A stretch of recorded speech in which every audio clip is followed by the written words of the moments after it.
olan, çöreği diz üstü olan qaynata. Öyle ne diyorsun sen? Ha? Elə eləmə ki sən o. Bu tabutu döndərim Camış gölünə. Od vurum, yandırım Hindistanlılar kimi şülüğü bıraxım Camış gölünə. Adam benim hakkımda əməlli başlı danış ki, ben de vurmayayım de seni. Əzinəm qaynata, ölüb gedir qaynata. Qılçaları aralı qalıb gedir qaynata. Əzinəm ay güdaz, çolaq güdaz, zay güdaz. Ölüb dirilməkdə də yoxdur sənə tay güdaz. Ne diyorsun sen ha? Elə eləmə ki, bunların hamısına ayağımdan bir badalaq vurum. Yıxılsınlar meydin küçənin ortasında tikə parça olsun. Kaş maşın səni vuranda iki yerə bölərdi. Bədənimin bir hissəsini kəndin o başında bastırardım.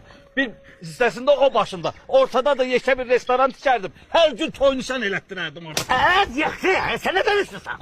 Ben de Mirvali'ye diyerdim ki, sen ölenden sonra kendini ortasında bastırsın, üstünde de bir tuvalet diksin, camaat da orada havayı giysin çıksın. Evet. Ben öyle diyorsun ha? Ha? Ben ne diyorsun sen? Ne diyorsun ya orada?